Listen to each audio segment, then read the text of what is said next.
Midst അവർ തുടങ്ങുന്നു. ആദ്യം പ്രധാന വാർത്തകൾ. കുവൈത്തിൽ ആശ്രിത വിസ ലഭിക്കാനുള്ള ശമ്പള പരിധി ഉയർത്തി. ഇനി മുതൽ വിസ ലഭിക്കുക 450 ദിനാർ അടിസ്ഥാന ശമ്പളമുള്ളവർക്ക് മാത്രം. പുതിയ തീരുമാനം കുറഞ്ഞ വരുമാനക്കാരായ പ്രവാസികൾക്ക് ഇരുട്ടടിയാകും. ബഹ്റൈനിൽ വിസ നിരക്കുകൾ കുറച്ചു. 2 ആഴ്ചത്തെ വിസിറ്റിംഗ് വിസയ്ക്ക് ഇനി മുതൽ 5 ദിനാർ മതി. 1 വർഷം നിൽക്കാവുന്ന മൾട്ടിപ്പിൾ റീ എൻട്രി വിസയ്ക്ക് 85 ദിനാറും. കൂടുതൽ നിക്ഷേപകരെയും വിനോദസഞ്ചാരികളെയും ആകർഷിക്കുക ലക്ഷ്യം. സൗദി സമ്പദ്ഘടന അടുത്ത 6 മാസവും തൽസ്ഥിതി തുടർന്നാൽ തൊഴിൽ പ്രതിസന്ധി രൂക്ഷമാകുമെന്ന് റിപ്പോർട്ട്. പ്രതിസന്ധി മറികടക്കാൻ കൂടുതൽ തൊഴിലാളികളെ പിരിച്ചുവിടേണ്ടി വരും. 600-ലധികം കരാർ സ്ഥാപനങ്ങൾ പ്രതിസന്ധിയിലെന്നും റിപ്പോർട്ട്. ബന്ധു നിയമന വിവാദത്തിൽ ഇ പി ജയരാജനെതിരെ നടപടിക്ക് സാധ്യത. ഇ പി ജയരാജൻ കോടിയേരിയുമായി 2 തവണ ചർച്ച നടത്തി. വ്യവസായ വകുപ്പിലെ നിയമനങ്ങളുടെ വിവരങ്ങൾ നൽകണമെന്ന് ജയരാജനോട് കോടിയേരി. സംസ്ഥാന സെക്രട്ടേറിയറ്റിൽ നടപടിയുണ്ടാകുമെന്ന് സീതാറാം യെച്ചൂരി.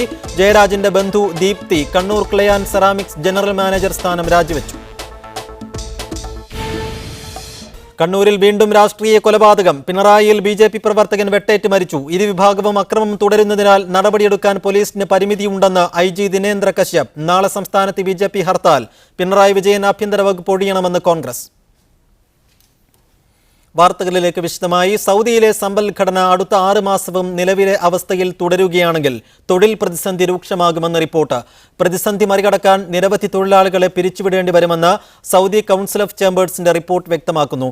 600-ലധികം കരാർ സ്ഥാപനങ്ങൾ പ്രതിസന്ധിയിലാണെന്നും റിപ്പോർട്ട് പറയുന്നു.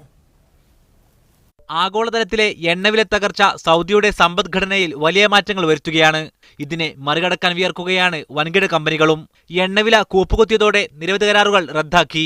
നാഷണൽ കൊമേഴ്സ് ബാങ്കിന്റെ ഓഗസ്റ്റ് മാസത്തിലെ സാമ്പത്തിക റിപ്പോർട്ട് പ്രകാരം റദ്ദാക്കിയത് 1456 മില്യൺ റിയാലിന്റെ കരാറുകളാണ്. ലോകത്തെ ഏറ്റവും വലിയ എണ്ണ ഉൽപാദന സ്ഥാപനമായ സൗദി അരാംകോ പോലും നിരവധി പദ്ധതികൾ നിർത്തിവെച്ചു. ചുരുങ്ങിയ തുകക്കാണ് മറ്റു ചില കമ്പനികൾ കരാറുകൾ പുതുക്കിയത്. Saudi council of chambers report പ്രകാരം സാമ്പത്തിക പ്രതിസന്ധിയിലുള്ളത് 600-ലധികം സ്ഥാപനങ്ങളാണ്. ചെറുകിട ഇടത്തരം സ്ഥാപനങ്ങൾ കൂടുതൽ പ്രതിസന്ധിയിലേക്ക് നീങ്ങുമെന്നാണ് നിലവിലെ സൂചന. ഇതേ അവസ്ഥ തുടരുകയാണെങ്കിൽ കൂടുതൽ തൊഴിലാളികളെ പിരിച്ചുവിടേണ്ടി വരും. എണ്ണവിലയിടിവോടെ കരാർ സ്ഥാപനങ്ങൾക്ക് കഴിഞ്ഞ 6 മാസം വൻ സാമ്പത്തിക ബാധ്യതയാണ് ഉണ്ടായത്. ശമ്പളം ലഭിക്കാതായതോടെ സ്ഥാപനങ്ങൾക്കെതിരെ തൊഴിലാളികൾ ലേബർ കോടതിയിൽ പരാതി നൽകുന്നുണ്ട്. പരാതി ഇല്ലാതാക്കാൻ തൊഴിലാളികളെ ഒഴിവാക്കുകയേ മാർഗമുള്ളൂ എന്നാണ് വ്യവസായികളുടെ റിപ്പോർട്ട് പറയുന്നത്.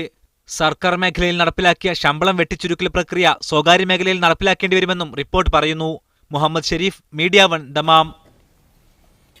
ബഹ്റൈനിൽ വിസ നിയമങ്ങളിൽ പുതിയ ക്രമീകരണങ്ങൾ നടപ്പിലാക്കാൻ കഴിഞ്ഞ ദിവസം ചേർന്ന മന്ത്രിസഭാ യോഗം തീരുമാനിച്ചു. 2 ആഴ്ചത്തെ വിസിറ്റിംഗ് വിസ ഇനി മുതൽ 5 ദിനാറിന് നൽകും. 1 വർഷത്തേക്ക് നൽകുന്ന മൾട്ടിപ്പിൾ റീ എൻട്രിയുള്ള വിസ ചാർജ് ഇനി മുതൽ 85 ദിനാർ ആയിരിക്കും.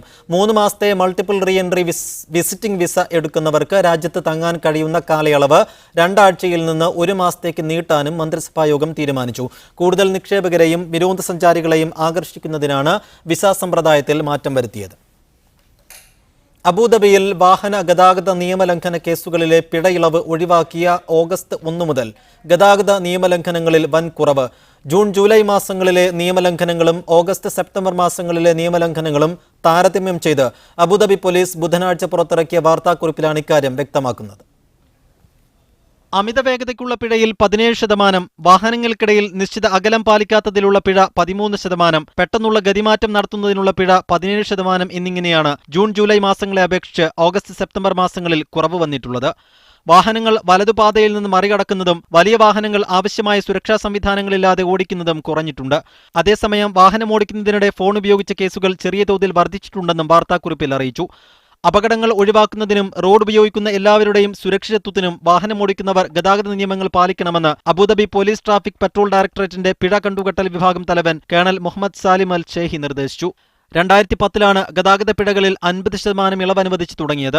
റോഡ് സുരക്ഷ വർദ്ധിപ്പിക്കുന്നതും അപകടം കുറയ്ക്കുന്നതുമായി ബന്ധപ്പെട്ട നിരവധി പഠനങ്ങളുടെ അടിസ്ഥാനത്തിലാണ് 2016 ഓഗസ്റ്റ് മുതൽ പിഴയിളവ് ഒഴിവാക്കിയത്.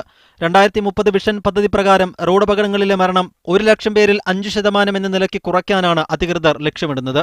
Media 1, Dubai.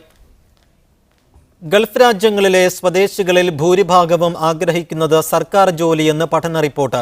മെച്ചപ്പെട്ട ആനുകൂല്യവും തൊഴിൽ സ്ഥിരതയുമാണ് ഗൾഫ് യുവതി യുവാക്കളെ സർക്കാർ ജോലിക്ക് പ്രേരിപ്പിക്കുന്നതെന്നും പഠന റിപ്പോർട്ട് വ്യക്തമാക്കുന്നു. UAE, Saudi Arabia, Qatar, Bahrain, Oman, Kuwait എന്നീ 6 ഗൾഫ് രാജ്യങ്ങളിലെ യുവതി യുവാക്കൾക്കിടയിലാണ് അറബ് യൂത്ത് സർവേ നടന്നത്. സർവേയിൽ പങ്കെടുത്ത 3-ൽ 2 വിഭാഗവും സ്വകാര്യ മേഖലയിലെ ജോലിയോടുള്ള താൽപര്യമില്ലായ്മ തുറന്നു പ്രകടിപ്പിക്കുകയും ചെയ്തു. മെച്ചപ്പെട്ട വേതനം, ആനുകൂല്യങ്ങൾ, അവധി ദിനങ്ങൾ എന്നിവയാണ് സർക്കാർ ജോലി മാത്രം മതിയെന്ന നിലപാടിലേക്ക് യുവതയെ നയിക്കുന്നത്. സ്വകാര്യ മേഖലയിൽ സ്വദേശി അനുപാതം ഉയർത്താൻ കടുത്ത നടപടികളാണ് വിവിധ ഗൾഫ് രാജ്യങ്ങൾ സ്വീകരിച്ചു വരുന്നത്. എന്നാൽ ഇതൊന്നും യുവാക്കളുടെ നിലപാട് മാറ്റുന്നതിൽ വേണ്ടത്ര ഫലം ചെയ്തില്ലെന്നാണ് പഠന റിപ്പോർട്ടിന് മേൽനോട്ടം വഹിച്ച ഏജൻസി അസ്തയുടെ മേധാവി സുനിൽ ജോൺ അഭിപ്രായപ്പെട്ടു. എണ്ണവില തകർച്ചയെ തുടർന്ന് സർക്കാർ വക നിയമനങ്ങൾ പൂർണ്ണമായും സ്വദേശികൾക്ക് മാത്രമായി പരിമിതപ്പെടുത്താൻ സൗദി ഉൾപ്പെടെയുള്ള ഗൾഫ് രാജ്യങ്ങൾ ആലോചിക്കുന്നുണ്ട്. സ്വകാര്യ മേഖലയിൽ നിശ്ചിത ശതമാനം ജോലി സ്വദേശികൾക്ക് ഉറപ്പാക്കണമെന്ന ആവശ്യവും ശക്തമാണ്. Media 1 Dubai. കുവൈത്തിൽ വിദേശികൾക്ക് ആശ്രിത വിസ ലഭിക്കാനുള്ള അടിസ്ഥാന ശമ്പളം 450 ദിനാർ ആക്കി ഉയർത്തി.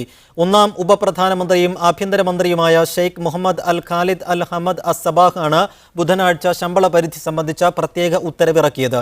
കുറഞ്ഞ വരുമാനക്കാരായ മലയാളികൾ ഉൾപ്പെടെയുള്ള പ്രവാസികൾക്ക് ആഭ്യന്തര വകുപ്പിന്റെ പുതിയ തീരുമാനം ഇരുട്ടടിയാകും.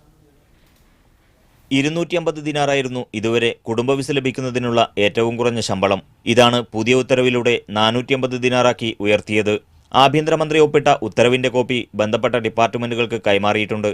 നിലവിൽ കുടുംബ വിസയിൽ കഴിയുന്നവരെ നിബന്ധനയിൽ നിന്ന് ഒഴിവാക്കുന്നത് സംബന്ധിച്ച തീരുമാനമെടുക്കാനുള്ള അധികാരം താമസകാര്യ വകുപ്പ് മേധാവിക്ക് നൽകിയിട്ടുണ്ട്.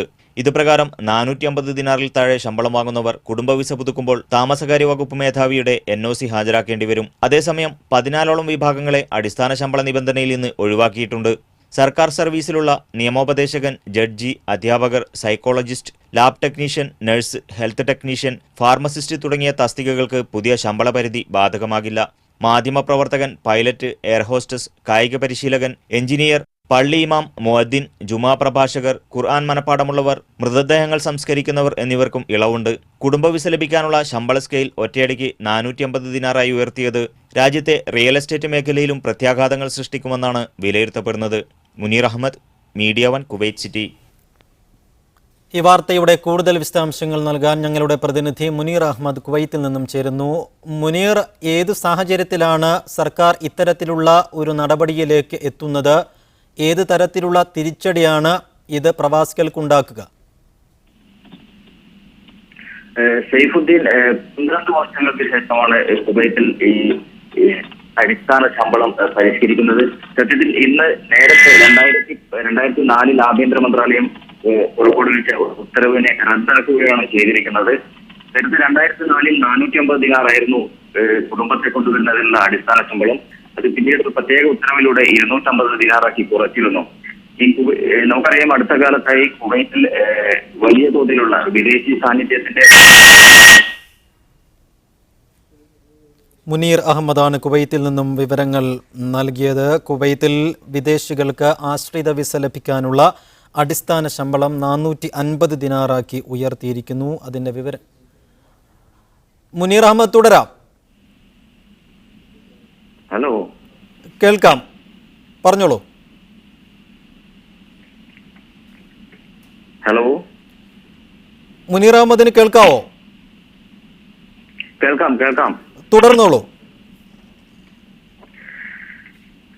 ഓക്കെ, കുവൈത്തിലെ സ്വദേശി സ്വദേശികളെ 3-2 ആയി വളർന്നിരിക്കുകയാണ്. ആ ഒരു സാഹചര്യത്തിൽ ജനസംഖ്യ സന്തുലനം നടത്തണമെന്ന് പാർലമെന്റിലൊക്കെ വളരെ ശക്തമായ രീതിയിൽ ആവശ്യമുയർന്നു. ഈ ഒരു പശ്ചാത്തലത്തിലാകാം ആഭ്യന്തര മന്ത്രാലയം വിദേശികളുടെ. മിഡിസ്റ്റ് അവർ തുടരുന്നു. വിദേശ രാജ്യങ്ങളിൽ നിന്ന് ഹജ്ജിനെത്തിയ തീർത്ഥാടകർ കൃത്യസമയത്ത് തന്നെ അവരുടെ രാജ്യങ്ങളിലേക്ക് തിരിച്ചു പോകണമെന്ന് പാസ്പോർട്ട് വിഭാഗം ആവശ്യപ്പെട്ടു. ഹജ്ജ് വിസയുടെ കാലാവധി കഴിഞ്ഞ് ഹാജിമാർ രാജ്യത്ത് തങ്ങുന്നത് നിയമവിരുദ്ധമാണ്. ഹജ്ജ് വിസയിലെത്തിയവർക്ക് രാജ്യത്ത് തൊഴിലെടുക്കാനോ മക്ക, ജിദ്ദ, മദീന നഗരങ്ങൾക്ക് പുറത്ത് സഞ്ചരിക്കാനോ അനുമതിയില്ല. തീർത്ഥാടകർ നിശ്ചയിച്ച സമയത്തിനപ്പുറത്തേക്ക് യാത്ര വൈകിക്കാൻ പാടില്ലെന്ന് സൗദി പാസ്പോർട്ട് വിഭാഗം അറിയിച്ചു. രാജ്യത്തെ തൊഴിൽ താമസ നിയമലംഘനം കടുത്ത ശിക്ഷ വിളിച്ചു വരുത്തുമെന്നും പാസ്പോർട്ട് വിഭാഗം മുന്നറിയിപ്പ് നൽകി. തീർത്ഥാടകർ രാജ്യത്ത് പ്രവേശിക്കുന്നത് മുതൽ ഇതിനെക്കുറിച്ച് ബോധവൽക്കരണം നടത്തുന്നുണ്ട്. ഹജ്ജ് വിസ കാലാവധി കഴിഞ്ഞ ശേഷവും സൗദിയിൽ തങ്ങുന്നവർ പിടിക്കപ്പെട്ടാൽ 50,000 റിയാൽ പിഴയും 6 മാസം തടവും ശിക്ഷ ലഭിച്ചേക്കാം. ശിക്ഷാ കാലാവധി പൂർത്തിയാക്കുന്നതോടെ രാജ്യത്തേക്ക് കയറ്റിവിടും. ഇത്തരം നിയമലംഘനങ്ങൾ നടത്തുന്നവർക്ക് 1 ലക്ഷം റിയാൽ പിഴയും 6 മാസം തടവും ലഭിക്കും. ഏതെങ്കിലും ഹജ്ജ് തീർത്ഥാടകർ കൃത്യസമയത്ത് തിരിച്ചുപോകാത്തത് ശ്രദ്ധയിൽപ്പെട്ടാൽ വിവരം കൈമാറണമെന്ന് ഹജ്ജ് സ്ഥാപനങ്ങൾക്ക് പാസ്പോർട്ട് വിഭാഗം നിർദ്ദേശം നൽകി. ഇത്തരം കേസുകൾ റിപ്പോർട്ട് ചെയ്യാൻ വൈകുന്ന സ്ഥാപനങ്ങൾ 1,00,000 റിയാൽ വരെ പിഴ നൽകേണ്ടി വരും. അതോടൊപ്പം അടുത്ത 5 വർഷത്തേക്ക് റിക്രൂട്ട്മെന്റ് അനുമതി നിഷേധിക്കുകയും സ്ഥാപനത്തിന്റെ പേര് പരസ്യപ്പെടുത്തുകയും ചെയ്യും. Media 1 Jeddah. Sayyid Shihab international summit 2016 October 14 ദുബായിൽ നടക്കുമെന്ന് സംഘാടകർ അറിയിച്ചു. ഇത് 2ാം തവണയാണ് ദുബായ് മലപ്പുറം ജില്ലാ KMCC Sayyid Shihab international summit സംഘടിപ്പിക്കുന്നത്. ഒക്ടോബർ 14 വൈകിട്ട് 6 മുതൽ ദുബായ് റാഷിദ് ഹോസ്പിറ്റൽ ലൈബ്രറി ഓഡിറ്റോറിയത്തിലാണ് പരിപാടി. ഷിഹാബ് തങ്ങൾ മാനവികതയുടെ ഉപാസകൻ എന്ന വിഷയത്തിൽ പ്രൊഫസർ സജ്ജാദ് ഇബ്രാഹിം പ്രഭാഷണം നടത്തും. ഡോക്ടർ മുഹമ്മദ് ഷുഐബ് നഗ്രമി സംസാരിക്കും. മുനവർ അലി ഷിഹാബ് തങ്ങൾ ചടങ്ങിൽ മുഖ്യാതിഥിയായി പങ്കെടുക്കും. സയ്യിദ് ഷിഹാബ് ഇന്റർനാഷണൽ സമ്മിറ്റിന്റെ ഭാഗമായി മലപ്പുറം ജില്ലയിൽ അക്ഷരക്കൂട്ട് പദ്ധതി നടപ്പാക്കും. പദ്ധതി പ്രകാരം ജില്ലയിലെ തെരഞ്ഞെടുത്ത 125 ഉന്നത വിദ്യാഭ്യാസ സ്ഥാപനങ്ങൾക്ക് അക്കാദമിക് നിലവാരം ഉയർത്താൻ ഉപകരിക്കുന്ന ഗ്രന്ഥങ്ങൾ കൈമാറുമെന്നും KMCC അധികൃതർ അറിയിച്ചു. Venu Kunnappally, Shameena Saleem, Shaji Aikkara, Al Murshid group എന്നിവരെ മികവിനുള്ള പുരസ്കാരങ്ങൾ നൽകി ചടങ്ങിൽ ആദരിക്കുമെന്നും Dubai KMCC president Anwar Naha വാർത്താസമ്മേളനത്തിൽ അറിയിച്ചു.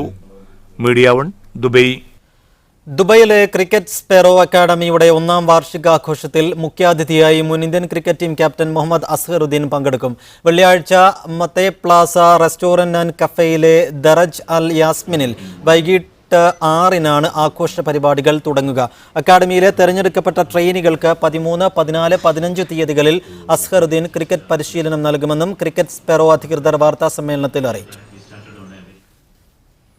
ഖത്തറിലെ പ്രമുഖ സാമൂഹിക സാംസ്കാരിക പ്രവർത്തകനും സംസ്കൃതി ജനറൽ സെക്രട്ടറിയുമായ KK ശങ്കരനെ കേരള സർക്കാരിന്റെ പ്ലാനിംഗ് ബോർഡ് ഉപദേശക സമിതി അംഗമായി നിയമിച്ചു. ഇദ്ദേഹം നേരത്തെ നോർക്ക ഡയറക്ടറായി സേവനമനുഷ്ഠിച്ചിട്ടുണ്ട്.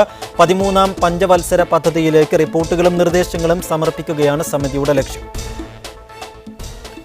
സ്തനാർബുദ ബോധവൽക്കരണ ക്യാമ്പയിന്റെ ഭാഗമായി ലോകത്തെ ഏറ്റവും ഉയരം കൂടിയ കെട്ടിടമായി ദുബൈയിലെ ബുർജ് ഖലീഫ പിങ്ക് വർണ്ണമണിയും. വ്യാഴം, വെള്ളി, ശനി ദിവസങ്ങളിലാകും ബുർജ് ഖലീഫയുടെ ഈ വർണ്ണമാറ്റം. ഈ മാസം പൂർണ്ണമായും വാരാന്ത്യ അവധി ദിനങ്ങളിൽ നിറം മാറ്റം തുടരും. ബുർജ് ഖലീഫയിലെ കഫേകളിൽ വിൽക്കുന്ന വിഭവങ്ങൾക്കും ഈ മാസം പിങ്ക് വർണ്ണം നൽകുമെന്നും അധികൃതർ വെളിപ്പെടുത്തി.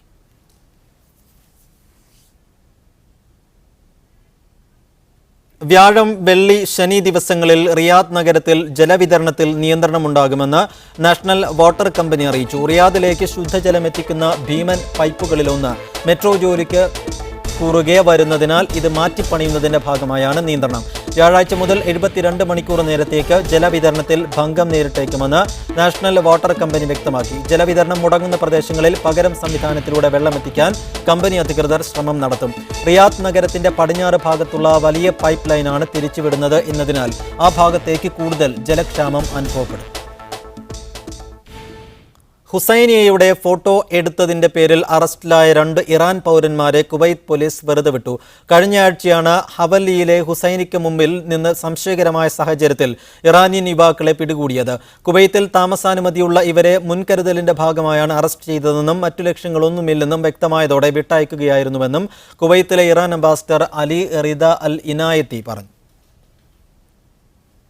UAE എക്സ്ചേഞ്ചിന്റെ ഖത്തറിലെ 10ാമത്തെ ബ്രാഞ്ച് ഏഷ്യൻ ടൗണിൽ ആരംഭിച്ചു. അബുദാബി കേന്ദ്രമായി പ്രവർത്തിക്കുന്ന UAE എക്സ്ചേഞ്ചിന് 31 രാജ്യങ്ങളിലായി 800-ലധികം ബ്രാഞ്ചുകളുണ്ട്. ഇതിൽ 11 രാജ്യങ്ങളിലാണ് ഓൺലൈൻ പണമയക്കൽ സംവിധാനം ആരംഭിച്ചത്. 2007-ലാണ് UAE എക്സ്ചേഞ്ച് ഖത്തറിൽ പ്രവർത്തനം ആരംഭിച്ചത്. ദോഹയിൽ നടന്ന വാർത്താ സമ്മേളനത്തിൽ chief executive officer Pramod Mangattu, country head Mathai വൈദ്യൻ തുടങ്ങിയവർ സംബന്ധിച്ചു. ജിദ്ദയിലെ അൽ റയാൻ ഇന്റർനാഷണൽ പോളിക്ലിനിക്കിന്റെ വിപുലീകരിച്ച ഡെന്റൽ വിഭാഗം നാളെ ഉദ്ഘാടനം ചെയ്യുമെന്ന് മാനേജ്മെന്റ് പ്രതിനിധികൾ വാർത്താ സമ്മേളനത്തിൽ അറിയിച്ചു. വൈകുന്നേരം 5-ന് ആരംഭിക്കുന്ന ചടങ്ങിൽ വിവിധ കലാ സാംസ്കാരിക പരിപാടികളും അരങ്ങേറും. വിവിധ രാജ്യങ്ങളിലെ പരിചയസമ്പന്നരായ 10 ഡോക്ടർമാരുടെ സേവനം ഡെന്റൽ ക്ലിനിക്കിൽ ലഭ്യമായിരിക്കുമെന്നും മാനേജ്മെന്റ് പ്രതിനിധികൾ അറിയിച്ചു. ഉദ്ഘാടനത്തോടനുബന്ധിച്ച് സൗജന്യ മെഡിക്കൽ ക്യാമ്പും തെരഞ്ഞെടുക്കുന്ന 150 പേർക്ക് 1.5 വർഷത്തെ സൗജന്യ dental clinic coupon, dental scaling എന്നിവയും നൽകും. Managing director TP Shuhaib, Muhsin Muhammad Safrani, doctor Turki Swalih, doctor Mustafa Mir Muhammad Ali, Shiyas VP എന്നിവർ വാർത്താ സമ്മേളനത്തിൽ സംബന്ധിച്ചു. മലയാളി ബാലനെ കാണാതായതായി പരാതി. കുവൈത്ത് ആരോഗ്യ മന്ത്രാലയത്തിന് കീഴിൽ സാൽമിയ വെസ്റ്റ് ക്ലിനിക്കിൽ ജോലി ചെയ്തിരുന്ന ഡോക്ടർ ലാഫിർ അഹമ്മദിന്റെ മകൻ സമീൽ അഹമ്മദിനെയാണ് കാണാതായത്. ഇന്ത്യൻ കമ്മ്യൂണിറ്റി സ്കൂൾ +1 വിദ്യാർത്ഥിയാണ്. ചൊവ്വാഴ്ച കാലത്ത് സ്കൂളിലേക്കെന്ന് പറഞ്ഞ് വീട്ടിൽ നിന്നിറങ്ങിയ സാമിൽ സ്കൂളിൽ എത്തിയിട്ടില്ല. ബന്ധുക്കൾ പോലീസിൽ പരാതി നൽകിയിട്ടുണ്ട്. കുട്ടിയെക്കുറിച്ച് വിവരം ലഭിക്കുന്നവർ 97346432 എന്ന നമ്പറിൽ അറിയിക്കണമെന്ന് ബന്ധുക്കൾ അഭ്യർത്ഥിച്ചു.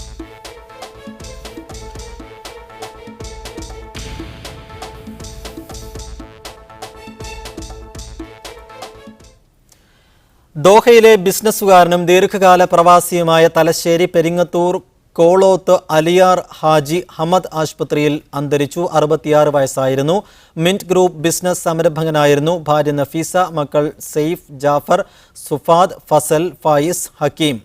ഖബറടക്കം നാളെ തലശ്ശേരി പെരിങ്ങത്തൂർ ജുമാ മസ്ജിദ് ഖബർസ്ഥാനിയിൽ നടക്കും. ലഹരിമരുന്ന് കൈവശം സൂക്ഷിക്കുകയും വിൽപ്പന നടത്തുകയും ചെയ്ത കേസിൽ 3 പാകിസ്ഥാനികൾ സൗദിയിലെ ജുബൈലിൽ അറസ്റ്റിലായി. കഴിഞ്ഞ ദിവസം പിടിയിലായ 4 ഇന്ത്യക്കാരിൽ നിന്ന് ലഭിച്ച വിവരമനുസരിച്ചാണ് ഇവരെ പിടികൂടിയത്. 60 ഗ്രാം ബ്രൗൺ ഷുഗറും ഇവരിൽ നിന്ന് കണ്ടെടുത്തു. ഏറെ നാളായി ലഹരിമരുന്ന് വിൽക്കുന്നതായി രഹസ്യവിവരം കിട്ടിയതിന്റെ അടിസ്ഥാനത്തിൽ പോലീസ് നടത്തിയ തന്ത്രപരമായ നീക്കത്തിലാണ് ഇവർ കുടുങ്ങിയത്. ആസ്റ്റർ DM ഹെൽത്ത് കെയറിന്റെ Aster chronic care at home സംവിധാനം ദുബൈയിൽ നടന്ന ചടങ്ങിൽ പുറത്തിറക്കി. വീട്ടിലിരുന്ന് തന്നെ പ്രമേഹവും രക്തസമ്മർദ്ദവും നിയന്ത്രിക്കാൻ രോഗികളെ പ്രാപ്തമാക്കുന്ന നൂതന സാങ്കേതിക സംവിധാനമാണ് Aster chronic care at home. രോഗികൾക്ക് ആസ്റ്ററിലെ വിദഗ്ധരുടെ സേവനം ലഭ്യമാക്കുന്ന കോൾ സെന്ററുമായി ബന്ധിപ്പിച്ചുള്ള മൊബൈൽ ആപ്പിൽ ഗ്ലൂക്കോസ്, രക്തസമ്മർദ്ദ റീഡിംഗ്, ഡാറ്റ മാനേജ്മെന്റ് എന്നിവ സ്വന്തമായി തന്നെ നിയന്ത്രിക്കാനാകുമെന്ന് ആസ്റ്റർ എക്സിക്യൂട്ടീവ് ഡയറക്ടർ അലീഷ മൂപ്പൻ പറഞ്ഞു. ഇതോടെ മിഡി സ്റ്റാർ ഇവിടെ പൂർണ്ണമാവുന്നു. ഇനി സ്പെഷ്യൽ എഡിഷൻ പുനഃസംപ്രേഷണം കാണാം. Good night.